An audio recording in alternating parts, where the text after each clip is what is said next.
1979년 고 김광일 집사님이라는 분이 쓴 이런 책이 있어요. 가룟 유다 예찬론. 이 책이 나옴으로 해서 한국 기독교사에 떠들썩한 요란한 논쟁들이 있었습니다. 그런데 이 책의 내용이 이렇대요. 가룟 유다가 있었기 때문에 십자가의 사건이 일어나게 되었고, 그로 인하여서 우리의 죄의 문제가 해결되었다. 따라서 유다는 예수님을 십자가에 못 박은 혁혁한 공이 있다. 그래서 그에게 공로패를 수여해야 한다. 할렐루야? 아멘 하면 큰일 납니다.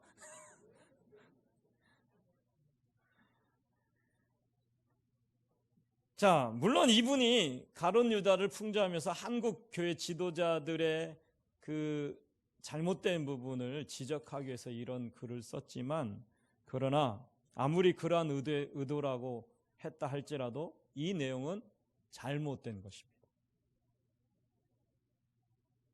가룟 유다가 예수님의 십자가의 사역을 이루었기 때문에 온 인류가 구속함을 얻었고 대속함을 얻은 게 아니라는 거죠. 여러분, 이 가룟 유다가 정말 인류를 구원하기 위해서 예수님을 팔았습니까? 아니요, 그건 자기의 욕심 때문이에요. 자기의 권력을 얻기 위함이에요. 결국 이 가룟 유다가 예수님을 판 것은 가룟 유다가 모든 인류를 구원하기 위한 사역을 한 게 아니라 그건 자기의 죄 때문이요, 자기의 욕심 때문이에요.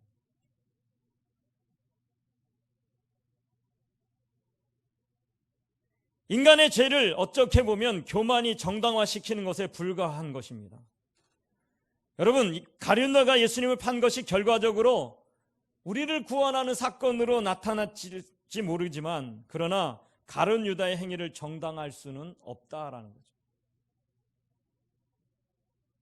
그래서 그런 의미에서 가룟 유다는 우리가 예찬해야 될 대상이 아니라 어떻게 보면 불쌍한 자예요. 왜냐하면 예수님의 마지막 경고에도 반응하지 않고 오히려 그는 사단의 일을 했기 때문에 참 불쌍한 자예요. 오늘 이 본문의 시작 전에는 어떻습니까? 예수님께서 제자들이 모여 있을 때에 제자들의 발을 씻기십니다. 일명 세족식이라고 얘기합니다. 발을 씻겨요. 제자의 발을 하나씩 다 씻겨요. 사실은 발을 씻기는 것은 그 당시에 종들이 하는 짓이었죠. 그런데 발을 씻겨요. 그러면서 예수님이 제자들에게 뭐라고 부탁하죠? 너희도 이와 같이 섬겨라. 내가 너희를 섬긴 것 같이 너희도 내 제자라면 내가 섬김처럼 너희도 서로 섬기는 자가 되라. 서로 뭐라고요? 서로 뭐라고요? 따라하기서 서로 섬기자. 서로 섬기자. 내가 예수님의 제자라면 서로 섬기자. 다시 따라하겠습니다. 내가 예수님의 제자라면 서로 섬기자. 근데 왜 안 섬겨요? 섬기자. 아멘. 서로 뭐 하라고요? 섬기자. 예수님 우리를 얼마큼 섬기셨어요? 죽을 만큼 섬겼어요. 예수님 우리를 얼마만큼 섬겼어요? 죽을 만큼 섬겼어요. 그러면서 우리에게 향해서 뭐라고요? 너희가 내 제자라면 그렇게 섬기래요. 아멘. 아멘. 자, 그런데 예수님께서 이렇게 제자들의 발을 씻기시면서 섬김의 본을 보여주신 다음에 바로 이어서 뭐라고 하십니까? 예수님께서 어쩌면 그 분위기에 찬물을 끼얹는 듯한 그런 말씀을 하십니다. 그 말씀이 뭐냐면 너희 중에 나를 팔 자가 있다라는 거예요. 너희 중에 나를 팔 자가 있다. 갑자기 발을 씻기더니 야 이제 식탁에 둘러앉아. 야 먹자. 그런데 너희 중에 나를 팔 자가 있어. 갑자기 이상하잖아요. 그죠? 분위기 싸하잖아요. 네? 분위기 싸하잖아요. 지금 여러분 얼굴 보니까 지금 분위기가 싸해요. 코로나 때문에 왜 이렇게 여러분 분위기가 쫙 죽어 있습니까? 용기 잃지 마십시오. 힘을 내십시오. 뭐 코로나가 무서운 겁니까? 절대 안 무서워요. 하나도 안 무서워요. 뭐 이렇게 이원까지 왔다. 이원까지 왔으면 어때요? 아직 영동은 안 왔는데 뭐 이렇게 걱정하고 있어요. 다들 염려하지 마세요. 두려워하지 마라. 여러분 주님 앞에 소망을 두면 두려워할 필요 없어요. 또 걸리면 어때요? 여러분 독감 걸렸다고 뭐 다 인생 절망하고 포기할 거예요? 안 그렇잖아요. 이 또한 지나가리라. 걱정하지 마십시오. 자, 예수님께서 지금 제자들과 함께 어떻게 보면 이제 예수님만 아시는 거죠. 제자들은 아직 몰라요. 만찬을 즐기는데 우리는 보통 이것을 최후의 만찬이라고 얘기하죠. 예수님 십자가 지시건 제자들과 만찬을 했다라고. 그런데 그 만찬 자리에 어쩌면 즐겁고 행복한 날인데 예수님께서 제자들 향해서 뭐라고? 너희 중에 나를 팔 자가 있다.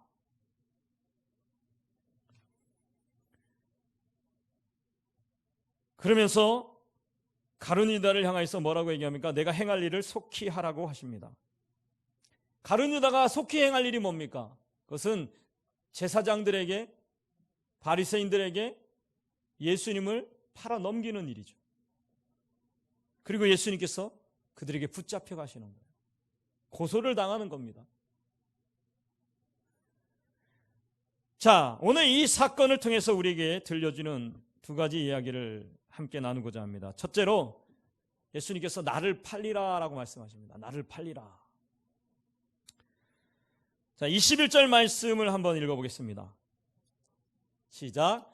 예수께서 이 말씀을 하시고 심령이 괴로워 증언하여 이르시되 내가 진실로 진실로 너에게 이르노니 너희 중 하나가 나를 팔리라 하시니. 아멘. 자, 예수께서 이 말씀을 하시고 무슨 얘기입니까? 제자들 향해서 발을 씻긴 다음에 너희도 이같이 너희를 서로 섬겨라 라고 하신 이 말씀을 하시고 난 후에 예수님께서 마음이 괴로워서 뭐라고 말씀하셨어요? 너희 중에 하나가 나를 팔리라. 자, 세족식으로 섬김의 본을 보이시고는 3년간 동고동락했던 그 제자들을 향하여서 뭐라고 말씀하느냐? 너희 중에 나를 배신할 자가, 나를 팔 자가 있느니라 라는 거죠. 그가 누구예요? 우린 잘 알고 있죠. 가룟 유다. 그가 왜 예수님을 팔았어요? 성경은 분명히 얘기합니다. 그 마음에 사탄이 들어갔다. 요한복음 13장 2절 말씀 볼까요? 요한복음 13장 2절입니다. 함께 읽겠습니다. 시작.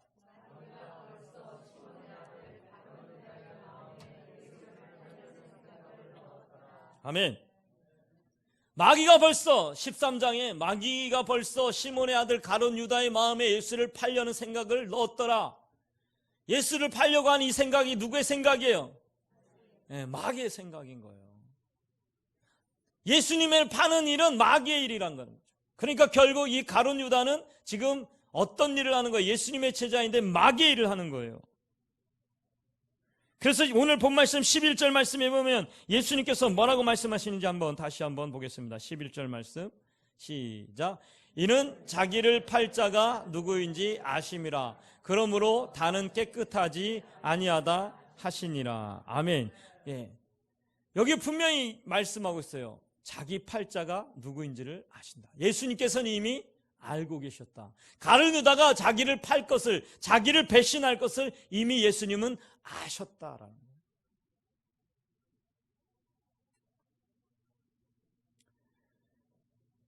자, 그러면서 오늘 이 본문의 말씀에도 똑같이 이야기하는 거예요. 13장에 얘기했던 그 이야기를 똑같이 하시는 거예요. 그러면서 21절에 보면 마음을 괴로워하셔서 내가 진실로 진실로 너희에게 이르노니 너희 중 하나가 나를 팔리라. 이미 예수님은 가룟 유다가 자기를 팔 것을 알고 계셨어요. 자, 그런데 예수님께서 이렇게 지금 하시는 이유가 뭘까? 21절에 제자들 향해서 너희 중에 나를 팔 자가 있느니라 라고 말씀하시는 이유가 뭘까요? 이유가 뭘까요? 네, 그것은 예수님께서 회개할 기회를 다시 한번 주시는 거예요. 마지막 회개할 기회를 유다에게 지금 주고 계신 거예요. 그러면서 경고하시는 거예요. 너희 중에 나를 팔 자가 있다. 이미 예수님은 누구인지 알고 있어요. 알고 계셔요. 그런데 다시 한번 그가 누구라고 얘기하지 않냐고 그 팔자가 있다라고 얘기하시는 것은 이미 유다가 그런 마음을 갖고 있기 때문에 유다 자신은 너무나 잘 알고 있었을 거예요. 그러니까 예수님께서 지금 경고하시는 거예요. 경고. 자, 이런 이야기를 들은 제자들은 막 웅성거리기 시작합니다. 여기 오늘 본문의 말씀에 보면 그의 사랑하는 제자 중 하나, 그가 누구냐 하면 요한입니다. 사랑하는 요한. 그 요한이 예수 품에 가가지고 그러면서 뭐라고 얘기합니까? 자, 여기 보면 재미있는 장면인데요. 지금 요한은 예수 품 가까이에 있어요. 예수님과 가장 친밀하게 있다는 얘기죠. 예수 품에 있다라는 것은 예수님과 가장 친밀하게 있다는 거예요. 그런데 베드로가 예수님께서 이제 너희 중에 나를 팔자가 있다라고 하니까 베드로가 요한에게 눈짓을 하는 거예요. 이렇게. 여러분, 제가 아까도 이렇게 방송실에 이렇게 사인을 보내는데 잘 못 알아듣잖아요. 이렇게. 베드로가 요한에게 사인을 보낸 거예요. 무슨 얘기냐면 베드로에게 물어보라는 거예요. 요한에게 물어보라는 거예요. 베드로가. 예수님 앞에 물어봐. 그게 누군지 물어봐. 이거예요. 그러자 이 요한의 이 별명이 뭡니까? 이 머리짓으로 베드로가 그랬다 그러는데 이 머리짓은 뭐냐면 우리 보통 그러잖아요. 눈치 줄 때. 저거 막 이렇게 누구랑 대화하고 있다가 어디 가야 될 때가 있으면 그 친구랑 어디 가야 될 때 있으면 그 친구랑 있어. 그러잖아요. 그치? 머리짓 하는 거예요. 지금. 이렇게. 그러니까 요한이 그걸 알아듣고 예수님께 이제 묻는데 이 요한의 별명이 뭡니까? 보아너게라는 별명을 가지고 있어요. 보아너게. 그러니까 우리 아들이라는 거. 우리나라 말로 번역하면 우리 아들. 무슨냐 하면 성질이 급하다는 얘기예요. 성질이 엄청나게 급하다는 거예요. 성격이 급하고 그리고 화가 많은 거예요. 참 이해를 못 하겠는 게 요한이 나중에 보면 서로 사랑하라. 요한 1, 2, 3서 가보면 요한이 서로 사랑하라. 서로 용서하라. 이런 얘기들 겁나게 많이 해요. 여러분 집에 가서 요한 1, 2, 3서 보세요. 거기 보면 거의 사랑. 요한 3서 1장 2절에 우리가 잘 아는 사랑하는 자의 내용을 잘 때같이 보면 거기도 뭐라고 나와요? 사랑하는 자요. 근데 원래 이 요한의 성격은 어때요? 불같아요. 급해요. 그래서 일을 그르칠 때가 너무 많아요. 그러자 이 보아너게라는 별명을 가진 이 요한이 예수님 앞에 베드로가 이렇게 머리짓을 하니까 바로 물어봐요. 그게 누구예요? 이렇게. 참 철딱선이 없는 거죠. 그게 누구예요? 그러는 거죠.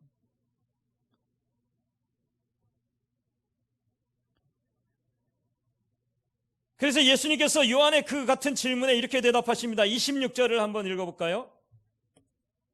26절입니다. 시작. 예수께서 대답하시되 내가 떡 한 조각을 적셨다 주는 자가 그니라 하시고 곧 한 조각을 적셔서 가룟 시몬의 아들 유다에게 주시니. 아멘. 자, 이 장면은 이렇습니다. 예수님께서 이 떡을 이렇게 찢어요. 옛날 떡은 좀 불에다 구워서 여러분 바게트 같은 거 생각하시면 돼요. 바게트. 얼마나 딱딱해, 그죠? 질기잖아요. 그리고 그거를 그렇게 찢는 거예요. 이렇게. 안 찢어지네? 찢어요. 그러고 나서 어떻게 하냐면 이게 뻑뻑하고 여러분 바게트 먹으면 목도 되게 마르잖아요. 그죠? 그래서 이런 빵을, 구운 빵을 먹는 방법이 있는데 그게 뭐냐면 적셔 먹는 거예요. 이렇게.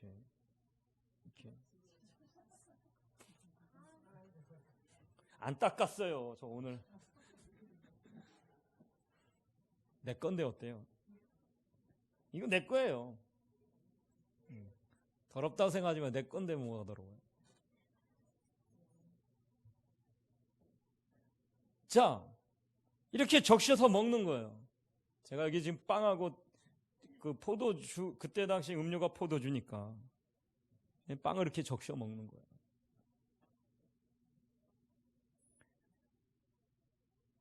그거 떡을 적셔서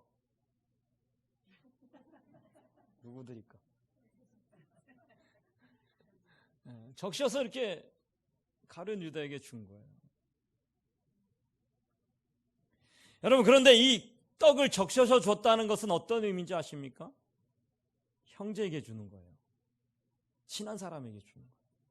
그러니까 그때 당시에 이 풍습들은 떡을, 자기 빵을 적셔서 타인에게 줄 때는 아무에게나 주는 게 아니라 가장 친밀한 사람, 가장 친한 사람에게 주는 거예요. 다시 말하면 무슨 얘기입니까? 가룟 유다에게 떡을 적셔서 줬다는 것은 어떤 의미예요? 그가 자기를 팔자임에도 아셨음에도 불구하고 아직 그에게 기회를 주시는 거예요. 넌 아직 내 교제 안에 있다. 아직도 너는 회개할 기회가 있다. 돌이킬 기회가 있다. 좀 깨닫고 돌이킬래? 라는 거예요. 너는 나를 팔지만 나는 너를 미워하지 않아. 라는 거죠. 넌 나의 친구야. 어쩌면 예수님께서 이렇게 떡을 떼어서 찍어서 그에게 주었다라는 것은 어쩌면 예수님께서는 그를 향하여 가슴이 아파서 마지막 기회를 주시는 거예요. 다시 돌이킬 기회를 주시는 거예요. 스승이 제자에게 교제의 손길을 내미시는 거예요. 예수님은 이미 가룟 유다가 자기를 팔자임을 아셨어요. 그런데 예수님은 떡 한 조각을 통해서 유다에게 다시 돌이킬 기회를 주고 계신 거예요.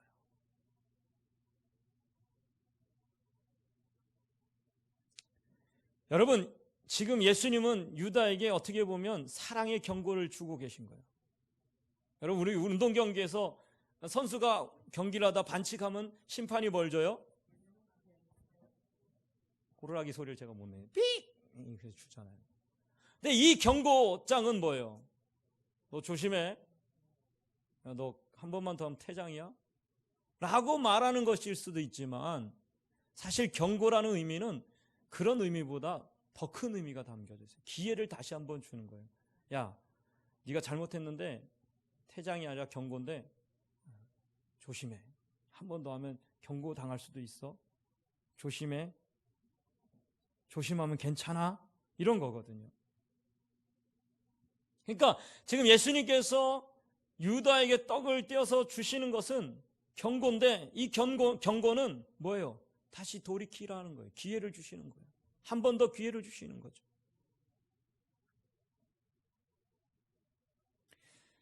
근데 이 같은 예수님의 경고에도 불구하고 유다는 어떻게 됩니까? 그 떡을 받는 즉시 어떻게 돼버려요? 사단에게 사로잡혀요. 무슨 얘기냐면 예수님 앞에 예수님께서 회개할 기회를 주시고 돌이킬 기회를 주셨는데 회개하지 않고 오히려 사단에게 사로잡혀서 악한 일을, 다시 말해서 예수님과 반대되는 길로 걸어가 버렸다라는 거죠. 주님의 교제의 손길을 받아들이지 않고 사탄을 받아들였어요.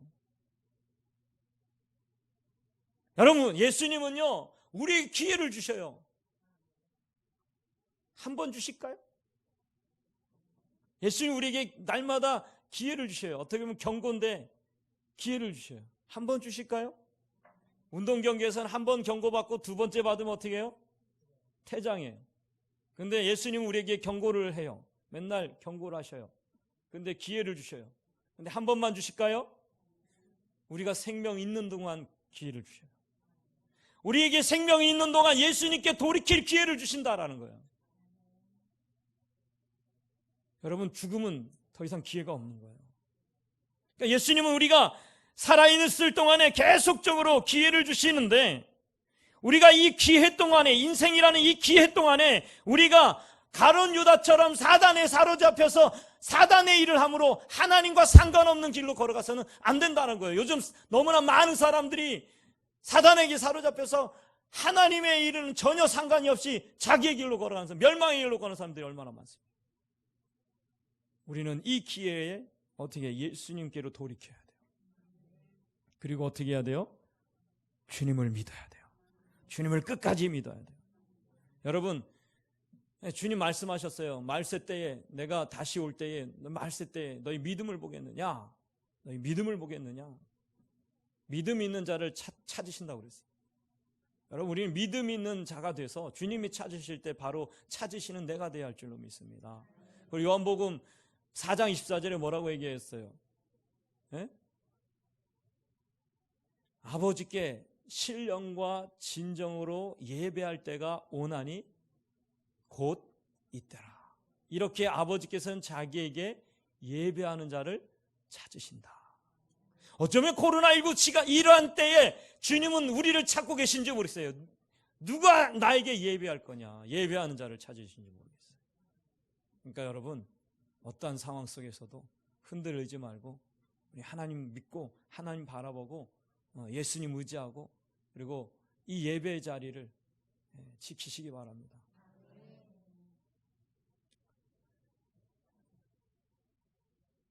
여러분, 인생이라는 것은 하나님께서 우리에게 주신 기회예요. 기회.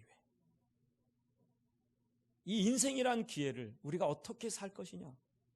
우리는 예수님의 그 교제의 손을 붙잡고 우리는 예수님의 도구로 쓰임받는 자들이 돼야 돼요. 주님의 도구로 쓰임받는 자들이 돼야 돼요. 자, 두 번째로 하는 일을 속히 하라 라고 주님 말씀하십니다. 27절 말씀 볼까요? 시작. 조각을 받은 후 곧 사탄이 그 속에 들어간지라. 이에 예수께서 유다에게 이르시되 내가 하는 일을 속히 하라 하시니라. 아멘.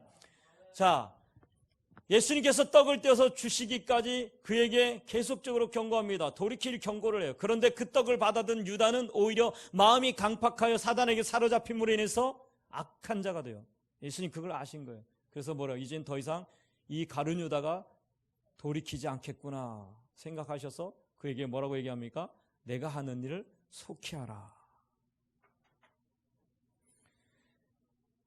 자, 이 말씀을 듣자 제자들은요 또 이상한 행동을 합니다. 이 정도까지 됐으면 뭐라고 하는 줄 알 텐데 우리 같으면. 이 제자들은 얼마나 어리석은지 자기들끼리 또 내가 할 일을 속히 하라. 분명히 예수님께서 내가 떡을 주는 자가 나를 팔리라고 했거든요. 그래서 지금 예수님 적셔서 줬잖아요. 그죠? 안 받으려고 그러네 성가대가. 줬어요. 그러면 제자들이 이 정도 되면 눈치채는데 몰라요. 그러면서 예수님이 가룟유다에게 내가 하는 일을 속히 하라 그랬더니 제자들이 또 웅성거리기 시작해요. 뭐라고 웅성거립니까? 예? 29절 말씀에 그 얘기가 나오죠. 함께 읽어볼까요? 시작. 어떤 이들은 유다가 돈꾀를 맡았으므로 명절에 우리가 쓸 물건을 사라 하시는지 혹은 가난한 자들에게 무엇을 주라 하시는 줄로 생각하더라. 참 이상해요. 이렇게 눈치가 없을까 제자들이. 예수님 분명 내가 떡을 주는 그가 나를 팔리라고 분명히 말씀하셨는데 유다에게 줬잖아요. 그럼 우리 같으면 누군지 알아요. 아, 저놈이 예수 팔 놈이구나 이렇게 생각하고 그죠? 야, 저놈하고 친하게 지내지 마. 야, 저걸 어떡하지? 막 이러면서 막 얘기해야 되는데 오히려 예수님이 떡을 줬더니 자기들끼리 유다가 돈꾀를 맡은 자이므로 우리가 유월절이 되었기 때문에 무엇을 사라 하시는지 아니면 가난한 자들에게 돈을 나눠주라고 하시는가 보다. 참 엉뚱한 제자들.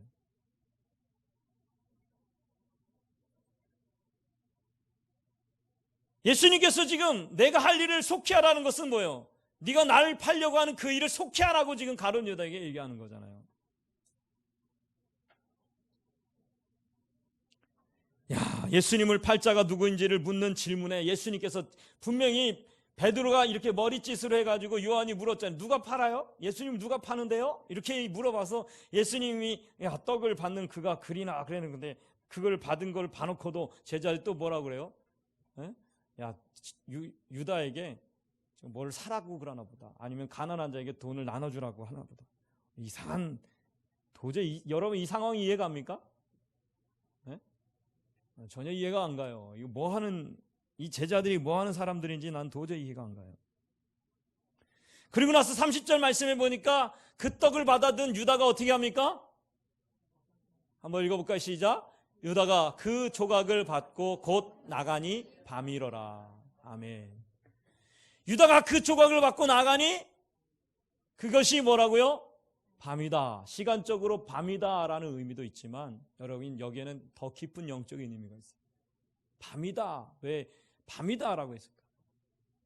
빛 대신 예수에게서 떨어져 나감으로 그는 어둠의 삶이 되었다. 저자가 지금 요한이 의도적으로 얘기하는 거예요. 예수님은 빛이다라고 요한은 얘기하거든요. 성경에 보면 요한복음에 보면 예수님 빛이시다라고요.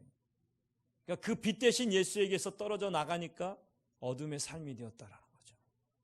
우리가 예수님을 떠나면 어둠의 삶이 될 수밖에 없는 거예요. 예수님을 떠나면 멸망의 삶이 되는 거예요. 예수님을 떠나면 우리는 사탄의 일을 하는 자들이 되는 거예요.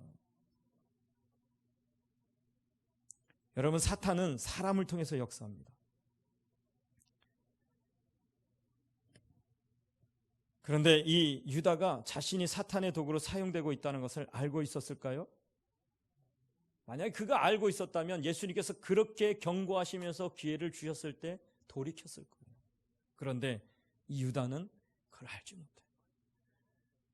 여러분, 우리가 때로는 착각하는 게 있어요. 주님의 일을 한다라고 하지만 어떨 때 보면 주님의 일을 한다고 하지만 우리가 때로는 주님의 일이 아닌 주님과 상관없는 악한 일을 행할 때가 너무나 많아요. 우리가 그리스도인이다라고 하지만 정말 그리스도인인가라는 것을 자기 스스로 한번 고민해 볼 필요가 있어요. 내가 과연 그리스도인으로서 살아가는가라는 거예요. 초대교인들이, 갈라디아 교인들인가요? 초대교인들이 그들이 정말 예수님을 닮고자 예수님을 위해서 살고자 애를 쓰자 그러자 믿지 않는 사람들이 그들을 향해서 비로소 그리스도인이라 칭하였다라고 얘기해요. 여러분, 그리스도인이라는 이름은 우리 스스로가 지은 게 아니라 예수님을 믿지 않는 사람들이, 예수를 믿는 사람들이 살아가는 그 모습에 감동이 되어서 그 모습이 정말 예수님을 닮은 모습인 것을 보았으므로 그들이 비로소 예수를 믿는 자들 향하여 그리스도인이라고 칭하였다라고 얘기해요.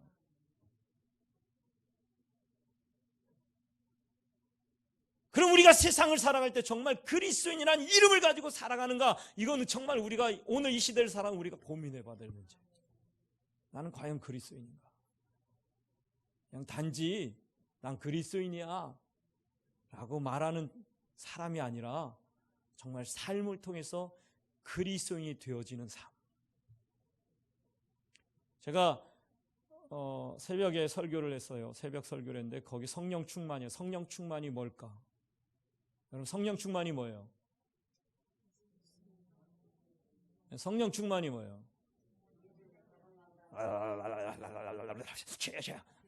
붕에 가서, 여러분, 붕에나 기도원 가고 성령 충만 받으라. 그 강사님 그러잖아요. 성령 충만 받으세요. 기도합시다. 그러고 막 기도해요. 막 기도해요. 주여 성령 주세요. 성령 충만 주세요. 그래갖고 성령 충만 받으라 막 기도해요. 그러면서 뭐라 그래요? 방언 못 받았어. 일어나. 그리고 또 일어나서 왜 못 받았어? 성령 받으라니까 왜 못 받았어? 다시 기도해! 뭐 이러면서 또. 안 되니까 나중에 뭐예요? 안수. 일로 와. 안수해줄게. 막 이러면서 해요. 근데 우리가 착각하는 게 있어요. 그게 뭐냐면, 여러분, 성경을 제가 다시 보니까 방언이라든지 예언이라든지 병고침이라든지 또 모든 그러한 지식, 지혜, 이란 것은 다 뭐냐면 은사예요. 은사. 도구다라는 거죠. 진정한 성령 충만은 뭔지 아십니까? 예수로 충만한 거예요. 예수로 가득 차는 거예요. 내가 예수로 완전히 풀이 되는 거예요. 그래서 누가 나를 찔러도 예수. 누가 나를 찔러도 이러지 말고 누가 나를 찔러도 예수. 예수가 나와야 되는 거예요.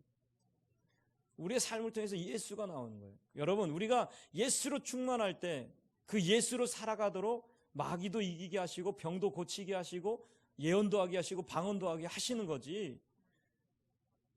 그거는 뭐예요? 은사. 진정으로 성령 충만은 뭐니까, 여러분, 사도행전을 다시 보니까 그래요. 예수님께서 떠나시기 전에, 부활 승천하시기 전에 제자들을 향해서 뭐라고 얘기했냐면, 너희는 몇 날이 못돼 성령을 받을 것이다. 근데 그 성령이 너에게 임하시면 너희가 권능을 받고 예루살렘과 온 유대와 사마리아 땅까지를 내 증인이 돼. 무슨 예수의 증인이 된다라는 거예요. 성령 충만하면 예수의 증인이 된다라는 거예요. 예수만 증거하는 삶을 살게 된다라는 거죠. 그러니까 진정한 성령 충만은 뭐냐면 예수를 증거하고 예수를 나타내고, 그리고 어떠한 고난과 역경과 환난과 고통이 있을지라도 주님만 믿고 나가는 거예요. 주님 외에는 그 어떤 것도 나의 기쁨으로 삼지 않는 거예요. 오직 주님만이 나의 인생의 목적이 되는 거예요. 그래서 주님으로 살아가는 거예요. 그게 진짜 성령 충만이에요. 그럴 때 예수님께서 예수님으로 충만해서 그렇게 살아갈 때 방언도 주시고 은사도 주시고 여러 가지 주시는 거예요.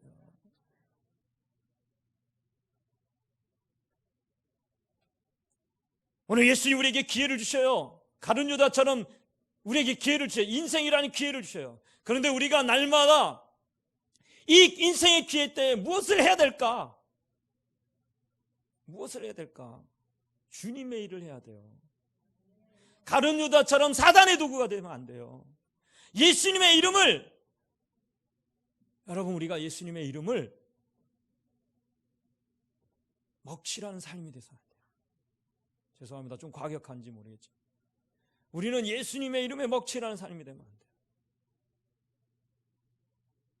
우리에게 이렇게 기회를 주시는 동안에 우린 주님의 일을 해야 할 줄로 믿습니다. 주님의 일을 해야 돼요. 다시 회개하고 돌이켜서 주님의 삶을 살아가야 돼요. 여러분, 인생이라는 이 기회에 주님께서 그냥 너 마음껏 살다 와라, 너 마음껏 즐기다 와라, 그래서 이 땅에 우리를 보내신 게 아니라 정말 주님의 영광의 도구를 쓰시기 위해서 우리를 보내셨어요. 다음 우리가 이 인생의 기회 동안에 무엇을 해야 될까요? 마귀의 일을 하는 자들이 아니라 주님의 도구로, 주님의 일을 하는 자들로 쓰임받는 자들이 되어야 할 줄로 믿습니다. 우리 모두는 가룟 유다가 되지 마시고 우리는 날마다 우리에게 이 경고의 음성, 주님께서 우리에게 기회를 주시는 것을 분명히 깨닫고 이 인생의 기회에 내가 더욱더 주님을 위하여, 주님의 영광을 위하여 살아가려고 애를 쓰고 노력하는 우리가 되어야 할 줄로 믿습니다. 기도하시겠습니다.